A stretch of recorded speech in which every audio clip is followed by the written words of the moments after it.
About si Megan. Si Megan, nakasama ko na yan nung araw. Movie sa Regal. Tapos na-direct ko na yan one time when I was directing. Nalimutan ko na eh. Actually, nalimutan ko na. Siya lang ata nag-ano sa akin. Nag-remind. Sa TV.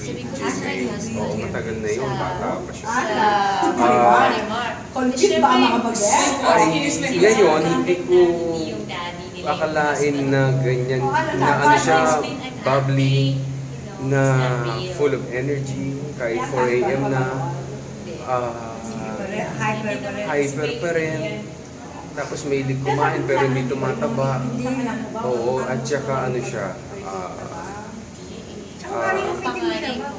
Kasi dahil sa dati. yeah, pero medyo morena naman talaga si Megan niya. Pero talo siya niya, babae. Oo.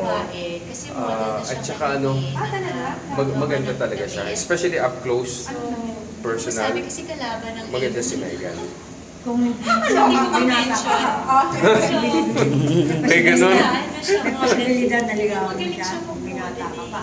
Ha? Kung binata ako. Siya talaga, siya pa lang binata ko. Oo, siya pa lang. Bakit pinayagan? Kasi, Baka sabihin niyo may ligaw ko sa Miss World eh. naman siya. Nagusto man siya. Oo nga, Okay, yun ang sinabi ko eh. Nag-PTR siya.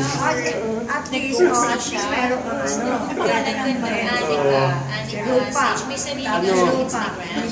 Para Oo, may asawa na. brand ng damit niya. Yun naman talaga yung purpose kung bakit ko siya ginawa ng Ayun, Instagram. very Kaya may friendly din si followers ano, agad. si Megan kahit sa mga crew. Oo nga. And nainlapata talaga yan kay Fulgoso. Yes. Love na love niya yung aso na yun. nagpapakita ng susunod. Yes.